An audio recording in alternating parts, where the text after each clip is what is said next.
Hi hello friends, welcome to போனாஸ் kitchen and entertainment vlog. இன்றைக்கி நம்ம போனாஸ் கிச்சனில் சிக்கன் பிரியாணி எப்படி செய்யலான்றதான் வந்து பார்க்க போகிறோம்.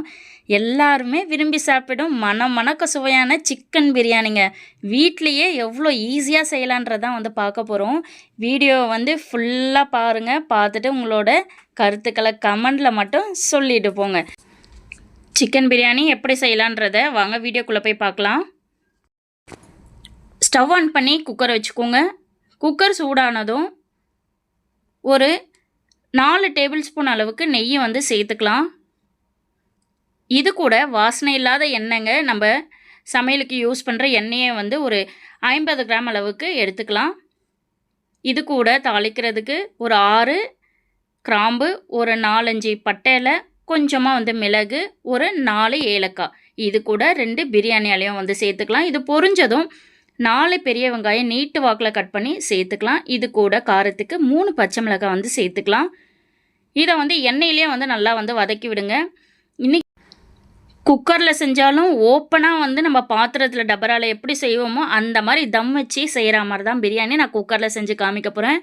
வீடியோ வந்து ஃபுல்லாக பாருங்கள், ஸ்கிப் பண்ணாதீங்க. வெங்காயம் இந்த மாதிரி ப்ரௌனிஷாக வந்து வரணும், அந்த அளவுக்கு நல்லா வந்து வதக்குங்க எண்ணெயில். ஒரு சின்ன விஷயங்களில் வந்து நம்ம நோட் பண்ணணும். சமையல் ஆஹா ஓஹோ தாங்க. இப்போ கரெக்டான பதத்தில் இருக்குது. இது கூட நம்ம மசாலா தான் சேர்க்க போகிறோம்.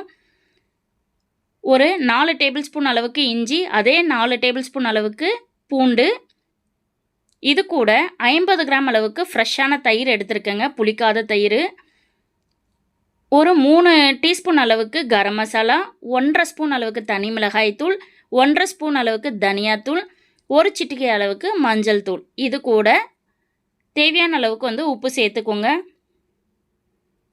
எண்ணெயிலே வந்து இந்த மசாலாவை நல்லா வந்து வதக்கணும். மசாலா தனியாக வந்து எண்ணெயில் பிரிஞ்சு வருங்க. அந்த நேரத்தில் நம்ம வந்து தக்காளி சேர்த்துக்கலாம்.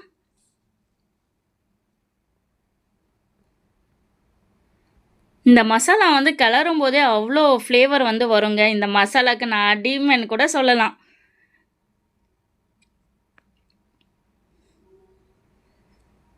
நல்லா வந்து ஃப்ரை பண்ணி விடும்போதே வீடு ஃபுல்லாகவே வந்து நல்லா கமகமான வாசனை வரும்.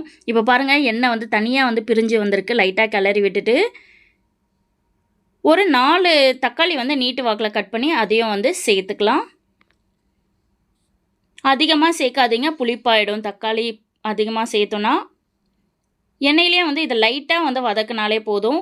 இது கூட கொஞ்சமாக கொத்தமல்லி தழை, கொஞ்சமாக புதினா தழை, இதெல்லாம் வந்து சேர்த்து நம்ம வதக்கிடலாம். தக்காளி வந்து இதெல்லாம் சேர்த்து நம்ம வதக்கும் போதே தக்காளி வந்து ஆட்டோமேட்டிக்காக வந்து நல்லா வதங்கிடும்.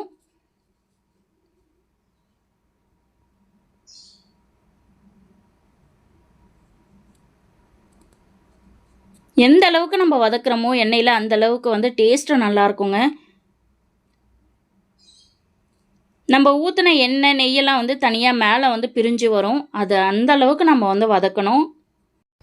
இன்றைக்கி நான் 1 கிலோ அளவுக்கு சிக்கன் வந்து எடுத்துருக்கேங்க. 3/4 கிலோ அரிசிக்கு 1 கிலோ சிக்கன் கரெக்டாக இருக்கும்.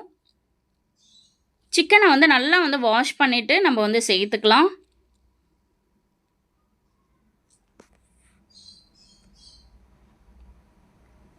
நல்லா பெரிய பெரிய பீஸாக போட்டிங்கன்னா சிக்கன் பிரியாணிக்கு செம்ம டேஸ்ட்டாக இருக்கும் சாப்பிட்றதுக்கு.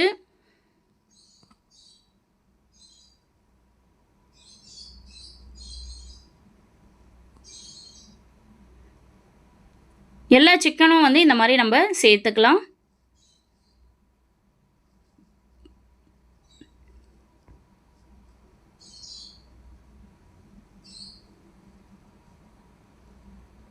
இதை வந்து எண்ணெயிலேயே ஒரு 15 மினிட்ஸ் கம்பல்சரி வதக்கணுங்க.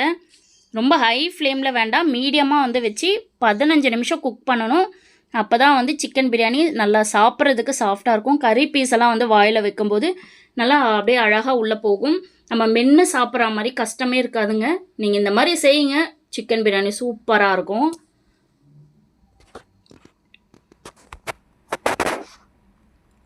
இது கூட கொஞ்சமாக வந்து நீங்கள் உப்பு சேர்த்துக்கோங்க. ஏன்னா நான் வந்து முன்னாடியே உப்பு வந்து கம்மியாக தான் சேர்த்துருந்தேன். அதனால் கொஞ்சமாக சேர்த்துக்கிறேன். நீங்கள் ஒன் டைம் நீங்கள் அதிகமாக யூஸ் பண்ணிங்கன்னா, கரெக்டான பதத்தில் யூஸ் பண்ணிங்கன்னா செகண்ட் டைம் யூஸ் பண்ண வேண்டியதில்லை.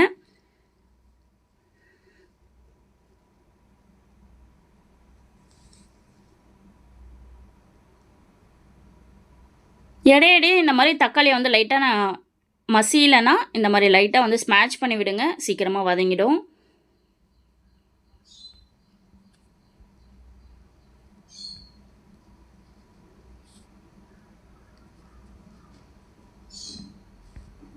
எண்ணெய்லாம் பாருங்கள் மேலே வந்து வருது.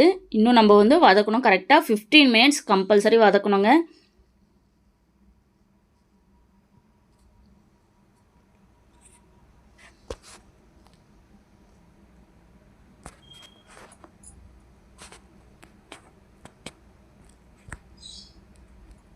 இப்போ எண்ணெய்லாம் வந்து மேலே வந்து வந்திருக்கு.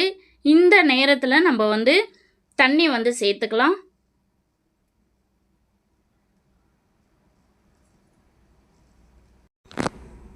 முக்கால் கிலோ அரிசி, அதாவது நான் வந்து 3 டம்ளர் அளவுக்கு அரிசி வந்து ஊற வச்சுருக்கேன். இதில் வந்து 4 டம்ளர் அளவுக்கு நான் தண்ணி வந்து சேர்த்துக்கிறேன். நீங்கள் எப்படி யூஸ் பண்ணுவீங்களோ, எந்த ரைஸ் யூஸ் பண்ணுறீங்களோ அதுக்கேற்ற மாதிரி நீங்கள் தண்ணியோட அளவை கூட்டியோ குறைச்சியோ வந்து எடுத்துக்கோங்க. குக்கர் மூடி வந்து நம்ம உள்ளே இருக்கிற ரப்பரை எடுத்துட்டு நம்ம மூடி வைக்க போகிறோம். மேலே வந்து விசில்லாம் எதுவும் போடக்கூடாது. உள்ளே இருக்கிற ரப்பரும் வந்து இருக்கக்கூடாது. இப்போ நான் ஓப்பன் பண்ணி காமிக்கிறேன். நல்லா கொதி வருது பாருங்கள்.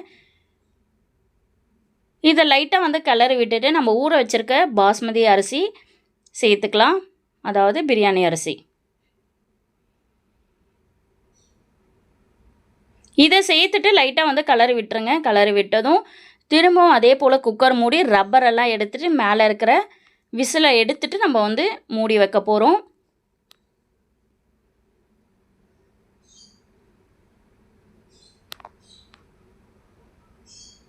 இது வந்து ஒரு 75% அளவுக்கு வெந்து வருங்க. மேலே வந்து இந்த மாதிரி கொதி வரும்போது ஓப்பன் பண்ணிடணும். ஓப்பன் பண்ணிவிட்டு லைட்டாக வந்து கிளறி விடுங்க. இதுக்கப்புறம் நம்ம குக்கர் மூடியில் இருக்கிற கேஸ்கட் போட்டுட்டு மேலே வந்து விசிலையும் வந்து நம்ம போட்டுட்டு நம்ம மூடி வச்சிடலாம். கரெக்டாக ஒரு விசில் வந்தால் போதும். ஃபுல்லாக கேஸ் இறங்குனதுக்கப்புறம் நம்ம ஓப்பன் பண்ணலாம். அப்போ தான் வந்து பிரியாணி நல்லா உதிரியாக இருக்கும். சாப்பிட்றதுக்கு நல்லா டேஸ்ட் வரும். நம்ம ஓப்பன் பாத்திரத்தில் எப்படி செய்கிறோமோ அந்த மாதிரி ஒரு பதம் தான் வரும் இந்த மாதிரி செய்யும்போது. இப்போ ஃபுல்லாக வந்து கேஸ் இறங்குனதுக்கப்புறம் நான் ஓப்பன் பண்ணி காமிக்கிறேன். வாவ்! இந்த ரெசிபி பிடிச்சிருக்கும் அப்படின்னு நான் நம்புகிறேன். பிடிச்சிருந்தா ஒரு லைக் அண்ட் ஃபாலோ பண்ணுங்கள். அப்படியே பெல் ஐக்கானை கிளிக் பண்ணி சப்ஸ்கிரைப் பண்ணிக்கோங்க. இது போன்ற சுவையான எளிமையான சமையல் குறிப்புகளுக்கு நம்ம சேனல் போனாஸ் கிச்சன் அண்ட் என்டர்டைன்மெண்ட் விலாக்ன்ற சேனலை சப்ஸ்கிரைப் பண்ணுங்கள். கூட இருக்கிற பெல் ஐக்கானையும் கிளிக் பண்ணுங்கள். சுவையாக சமைப்போம், சந்தோஷமாக சாப்பிடுவோம். இது போல் அடுத்த வீடியோவில் மீட் பண்ணலாம். தேங்க்ஸ் ஃபார் வாட்சிங்.